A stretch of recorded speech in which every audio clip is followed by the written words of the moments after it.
नमस्ते। आपका जीवन आपके हाथ, you can heal your life by Louise सेल, चैप्टर 1, जिसमें मुझे विश्वास है कि आज हम 15th कंटेंट रीड करने जा रहे हैं। 15th कंटेंट बहुत ही छोटा है, कुछ लाइनों का, तो मैं सोच रही हूँ आज इनका लास्ट जो है पैरा, उसे भी हम लास्ट कंटेंट उसे भी हम रीड करके फिनिश कर देंगे फर्स्ट चैप्टर। तो मैं स्टार्ट करती हूँ। लुइस सेले लिखती हैं, अतीत को भूलने के लिए हमें क्षमा करने के लिए तत्पर रहना होगा। यहाँ वो बता रही है कि अगर आप अपना पास्ट भूलना चाहते हो तो सबसे पहले आपको क्षमा करने के लिए तैयार होना होगा। क्षमा करना बहुत ही मुश्किल है ना, क्योंकि जब हम किसी से हर्ट हो जाते हैं तो फिर हमारे मन में उसके लिए एक अलग सी भावना बैठ जाती है और हम उसे क्षमा नहीं करना चाहते। आगे वो लिखती हैं, हमें अतीत को छोड़ने और अपने सहित हर किसी को क्षमा करने के लिए तैयार होने की जरूरत है। यहाँ वो ये कह रही है कि आपको अगर क्षमा करना है तो अतीत को छोड़ना है, तो क्षमा करना है, और क्षमा करना है तो आपको अपने साथ औरों को भी माफ कर देना है। और जो भी लोग हैं जिनसे आप हर्ट हो, जिनसे आप दुखी हो, जो आपको बार बार टीज करते हैं, आपको सबको माफ कर देना है। हो सकता है हमें क्षमा करना ना आए और हो सकता है हम क्षमा ना करना चाहते हो। दोनों बातें, या तो आप क्षमा करना भी नहीं चाह रहे होते कई समय, और कई बार हमें ऐसे लगता है कि कैसे माफ करें, है ना, मन भी नहीं होता। तो यहाँ पे वो कह रही है, लेकिन हमारा यह कहना है कि हम क्षमा करने को तैयार हैं। यहाँ वो समझा रही है कि आपको बोलना ये है कि हम क्षमा करने को तैयार हैं। ये बोलते ही, ये भाव आते ही आपका काम होने लगेगा। यह हमारे अपने स्वास्थ्य की प्रक्रिया के लिए अनिवार्य है कि हम अतीत छोड़ दें और हर किसी को क्षमा कर दें। अब यहाँ ये नहीं है कि वो मेरा क्लोज वन है, उसने मुझे बहुत हर्ट किया तो मैं उसे माफ नहीं करती, यहाँ वो ये कह रही है सभी को माफ करना है ना। मैं तुम्हें जिस रूप में देखना चाहता था वैसा रूप ना होने के लिए मैं तुम्हें क्षमा करता हूँ, मैं तुम्हें क्षमा करता हूँ और मुक्त करता हूँ। यह निश्चय हमें मुक्त कर देता है। यहाँ वो बता रही है कि जैसे हम किसी की किसी क्लोज वन की किसी एक्टिविटी से या किसी बात से हर्ट हुए तो हमें उस पर ज्यादा सोचना नहीं है। हमने ये कह देना है, मैं तुम्हें क्षमा कर देता हूँ। किसके लिए? कि जैसे मैं तुम्हें देखना चाहता था वैसे तुमने नहीं किया, बट मैं तुम्हें क्षमा करता हूँ और मुक्त करता हूँ। बस तुम्हें ये बोलना है तो तुम्हारा काम अपने आप शुरू हो जाएगा। ये बोलते ही जो तुम जब ये निश्चय के साथ बोलोगे तो तुम भी मुक्त हो जाओगे और तुमने उसको भी मुक्त कर दिया, है ना। ये लुइस हेले बहुत ही रिसर्च के बाद उन्होंने ये लिखा है। वो हमें समझा रही है कि मुक्त कर दो सबको, खुद को भी और दूसरों को भी, नहीं तो वो पीड़ा कहीं ना कहीं बहुत रोग बन के, बहुत बड़ा रोग बन के भी कई बार हमारे अंदर बैठ जाती है। आगे वो लिखती हैं, सभी रोग क्षमा ना करने के कारण से उत्पन्न होते हैं। अब वो बता रही है कि शरीर में जितने भी रोग आते हैं किसी भी तरह के, वो सारे क्षमा ना करने के कारण आते हैं। क्योंकि इंसान है, हम लोग ह्यूमन है, आपस में हमारी तकरार होती रहती है, कुछ चीजें ऐसी हो जाती हैं कि हम हर्ट हो जाते हैं। तो वो ये कह रहे हैं कि अगर आप क्षमा करना नहीं सीखोगे, क्षमा नहीं करोगे, तो फिर बहुत सारे रोग शरीर में उत्पन्न हो जाते हैं। कोर्स इन मिरेकल्स का कहना है, अब वो बता रही है कि क्षमा करना क्या है। मिरेकल, मिरेकल क्यों है कि क्षमा करते ही आपका शरीर हल्का हो जाता है, और ये आप फील करोगे जब आप करोगे। तो यहाँ वो बता रही है कि सभी रोग क्षमा न करने की एक स्थिति से उभरते हैं, और जब भी हम बीमार होते हैं हमें आसपास यह देखना चाहिए कि हमें किसे माफ करने की जरूरत है ना। वो ये बता रही है, समझा रही है कि जब कभी भी आप बीमार होते हो, किसी भी टाइप का रोग हो, आपको सबसे पहले ये ध्यान देना है कि आपके आसपास, आपके दिमाग में, आपकी सोच में, विचार में ऐसा कौन है जो लग रहा है कि आप, जिसने आपको सबसे ज्यादा हर्ट किया, उसे माफ कर दो। मैं उस विचार से यह जोड़ना चाहूंगी कि जिस व्यक्ति को क्षमा करना आपको सबसे कठिन लगे वही वह व्यक्ति है जिसे क्षमा करने की जरूरत आपको सबसे अधिक है। जो आपको लगे कि उसने सबसे ज्यादा आपको हर्ट किया है, उसी को सबसे पहले क्षमा कर दो।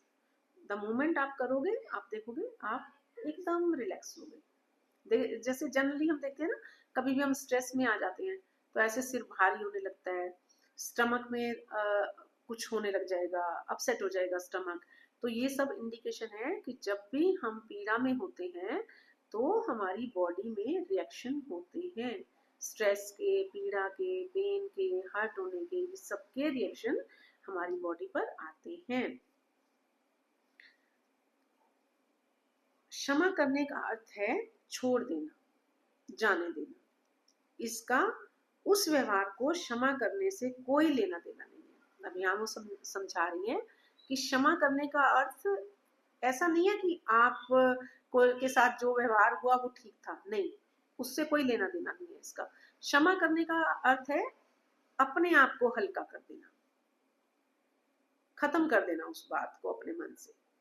हुई वो गलत हुई, ये सही है, लेकिन मैं उसका बर्डन ना लूं, अब मैं उसकी पीड़ा में ना रहूं हर समय। टाइम लगेगा, समय लगेगा, इजी नहीं होता, समझने में भी टाइम लगता है, लेकिन जब आप करना सीख जाओगे तो ये होने लगता है। इसका मतलब है कि बस उस पूरी घटना को अनदेखा कर देना, है ना। वो हुई है लेकिन उसको अनदेखा कर दो, उसको पकड़ के मत रखो। हमें यह जानने की जरूरत नहीं है कि कैसे क्षमा करना है। अब ये कह रही है कि ये भी स्ट्रेस मत लो कि कैसे क्षमा करना है, बस अब सोच लो, निश्चय कर लो कि मुझे क्षमा करना है। हमें बस क्षमा करने के लिए तैयार होने की जरूरत है। कैसे करना है की चिंता ब्रह्मांड स्वयं कर लेगा। जब आप स्टेप इन कर रहे हो इस तरफ, क्षमा करने की तरफ, तो आप सोचो मत, बस निश्चय करो, बाकी काम यूनिवर्स खुद करेगा, ब्रह्मांड खुद करेगा। हम अपनी पीड़ा को बहुत अच्छी तरह समझते हैं। हम में से अधिकतर के लिए यह समझना कितना कठिन है कि जिन लोगों को माफ करने की बहुत अधिक आवश्यकता थी वे भी पीड़ा में थे। या वो बता रही हैं कि जिस किसी ने आपको बहुत हर्ट किया वो खुद भी पीड़ा में था, और वो खुद की पीड़ा में इतना ज्यादा था कि जब उसने आपको पीड़ा दी तो उसकी पीड़ा इतनी बड़ी और भारी थी कि उसे आपकी पीड़ा का पता ही नहीं चला, वो रियलाइज ही नहीं कर पाया कि मैं पीड़ा दे रहा हूं या वो आपको पीड़ा दे रहा है। जब लोग मेरे पास हमें यह समझने की जरूरत है कि उनके पास उस समय जो समझ, जानकारी और ज्ञान था उसके अनुसार वे सबसे अच्छा कर रहे थे। अब यहाँ पे वो बता रही हैं कि जो कोई भी जो कुछ भी कर रहा होता है प्रेजेंट टाइम में, उसके पास उतना ही ज्ञान, उतनी ही समझ होती है। वो कोई भी इस इंटेंशन से नहीं कर रहा होता कि वो सामने वाले को पीड़ा देगा या खुद को पीड़ा में डालेगा। हर इंसान का जो इंटेंशन होता है जीवन को जीने का, अच्छा करने की कोशिश होती है। अब किसी में समझ ही उतनी होती है तो वो उतना ही काम करता है।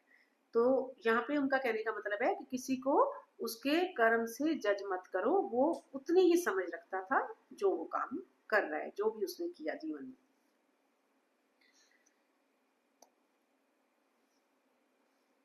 उनके अनुसार वे सबसे अच्छा कर रहे थे। यहाँ वो कह रही है कि उनके अनुसार वो जो कर रहे थे सबसे अच्छा कर रहे थे। आगे वो लिखती हैं, जब लोग मेरे पास कोई समस्या लेकर आते हैं तो मैं ध्यान नहीं देती कि वह क्या है, खराब स्वास्थ्य, धन का अभाव, असंतोषजनक संबंध या दमित रचनात्मक। मैं केवल एक चीज पर ध्यान देती हूँ कि वो है खुद से प्रेम करना। अब वो बता रही है कि उनके पास जो पेशेंट आते हैं वो ये ध्यान नहीं देती कि उनके पास खराब हेल्थ है, पैसे की कमी है, या रिश्ते असंतोषजनक है, या दमित मतलब दबा हुआ खुद इंसान, जैसे कई बार होता है ना दमित, दमित रचनात्मक। वो केवल इस चीज पे ध्यान देती है कि ये इंसान खुद से कितना प्यार करता है, यहाँ वो सेल्फ लव को के लिए मोटिवेट कर रही है। वो कह रही है कि खुद से प्यार करो। मैंने पाया कि जब हम अपने आप को जैसे हैं वैसे रूप में प्रेम करते और स्वीकार करते हैं तो जीवन में सब कुछ ठीक होने लग जाता है। पहला वो कह रही है सब कुछ क्षमा कर दो, खुद को भी क्षमा कर दो। दूसरा वो कह रही है कि खुद से प्यार करो, जैसे हो अपने लिए वैसे एक्सेप्टेंस ले आओ, दूसरों के लिए भी जो जैसा है वैसी एक्सेप्टेंस ले आओ कि ये ऐसे ही रहने वाला है, किसी को आप बदल नहीं सकते। लेकिन हाँ, खुद को भी जैसे हो वैसे ही प्यार करो, ऐसा खुद को भी क्रिटिसाइज मत करो, अपनी भी आलोचना मत करो। ऐसा मानो हर जगह कुछ चमत्कार होते हैं। या वो कह रही है कि जब आप ऐसे करने लगोगे, जब आप ऐसे मानने लगोगे, एज इट इज खुद को स्वीकार करोगे, दूसरों को स्वीकार करोगे, तो वो कहती है कि छोटे छोटे चमत्कार होने शुरू हो जाएंगे। हमारा स्वास्थ्य सुधर जाता है, हमारे पास अधिक धन आता है, हमारे रिश्ते अधिक संतोषजनक हो जाते हैं और हम रचनात्मक रूप से सार्थक तरीकों से खुद को अभिव्यक्त करना शुरू कर देते हैं। वो कह रही है कि द मोमेंट आप क्षमा करके फिर खुद से प्यार करने लगते हो तो आपका एनवायरनमेंट टोटली चेंज होने लग जाता है। एक तो हेल्थ सुधरने लग जाएगी, फिर धीरे धीरे आप देखोगे आपके पास पैसा भी आने लग जाएगा, और इसके साथ ही आप खुद को अभिव्यक्त मीन्स पॉजिटिव तरह से खुद के बारे में सोचने लग जाओगे, बोलने लग जाओगे, अपने बारे में अभिव्यक्त करोगे पॉजिटिवली, सकारात्मकता के साथ। ऐसा लगता है कि यह सब हमारे प्रयास के बगैर हो रहा है, और इसमें फिर एफर्ट भी नहीं लगेगा। अपने आप को ना बार बार झंझोड़ के पकड़ के नहीं, आप बस सिर्फ आप स्टेप इन करो क्षमा करने से, और फिर जब हल्के हो जाओगे तो जैसे हो वैसे खुद से प्यार करने से बाकी चीजें अपने आप होने लग जाएंगी। वो कहिए कि फिर आपको इस पे ज्यादा ध्यान नहीं देना पड़ेगा, अपने आप ही सब कुछ होने लग जाएगा। खुद को प्रेम और उसे स्वीकार करना। अब वो कह रही है कि खुद को प्रेम करना, उसे मीन्स प्रेम को स्वीकार करना, अपने प्रति सेल्फ लव, सुरक्षित बनाना, भरोसा करना, योग्य बनना और स्वीकार करना आपके मन मस्तिष्क को व्यवस्थित करेगा। अब वो कह रही है जब आप इस तरह से जीना सीख जाओगे, क्षमा करके और खुद से प्यार करने से, तो आपका जो मन और मस्तिष्क है वो व्यवस्थित हो जाएगा। मतलब आप अच्छा सोच पाओगे और क्रिएटिव सोच पाओगे, प्रोडक्टिव सोच पाओगे। आपके जीवन में अधिक स्नेहिल रिश्तों को जन्म देगा। अब यहाँ वो बता रही है कि जब आप ऐसा करोगे तो ऑटोमेटिकली रिश्ते भी सुधरने लगेंगे, नए कार्य और जीने का एक नया तथा बेहतर स्थान दिलाएगा। अब जब रिश्ते सुधर जाएंगे, काम अच्छे हो जाएंगे, तो फिर जीने का नया रास्ता भी निकलने लगेगा, और जो ये नया रास्ता होगा ये एक बेहतर स्थान दिलाएगा, यहाँ तक कि आपके शरीर के वजन को भी सामान्य कर देगा, और आप देखोगे धीरे धीरे आपकी बॉडी का वेट भी मेंटेन होने लगेगा। जो लोग खुद से और अपने शरीर से प्रेम करते हैं वे ना तो अपने साथ ना ही दूसरों के साथ गलत करते हैं। तो यहाँ बहुत अच्छी बात बता दी उन्होंने कि जब आप इतना पॉजिटिव हो जाते हो तो जो भी इंसान कोई भी हो, वो पहले क्या था छोड़ दो, अब जो इंसान माइंड से सकारात्मक हो गया, सबको उसने क्षमा कर दिया, खुद से प्रेम करने लगा, तो ऐसा इंसान ना तो खुद से गलत करता है ना किसी और से गलत करता है। वर्तमान में आत्म अनुमोदन और आत्म स्वीकार्यता हमारे जीवन के हर क्षेत्र में सकारात्मक परिवर्तनों की मुख्य कुंजियां हैं। यहाँ वो बता रही है आत्म अनुमोदन, आत्म मतलब अपना, अपने बारे में जानना, अनुमोदन करना, और आत्म स्वीकार्यता और खुद को स्वीकार करना, ये जो है हमारे जीवन के हर क्षेत्र में पॉजिटिव चेंजेस की मेन कुंजियां हैं, चाबियां हैं, है ना। नहीं तो हम चिड़चिड़े ही रहते हैं, दुखी रहते हैं, परेशान रहते हैं, और औरों को भी करते रहते हैं, है ना। कुछ लोगों की तो चिल्लाने की आदत ही होती है, ऐसा नहीं कि कोई कुछ गलत कर रहा है तब छोटी छोटी बात पे इरिटेट हो जाना, छोटी छोटी बात पे चिल्लाने लग जाना, किसी ने कुछ कह दिया बस हो गए परेशान। मेरे लिए खुद से प्रेम करना किसी भी चीज के लिए कभी भी खुद की आलोचना ना करने से शुरू होता है। यहाँ पे लुईस एले बता रही है और हमें सिखा रही है कि प्रेम करना शुरू कहाँ से होता है, कभी भी खुद की आलोचना ना करना, खुद को क्रिटिसाइज ना करना, खुद को प्रेम करने से शुरू होता है।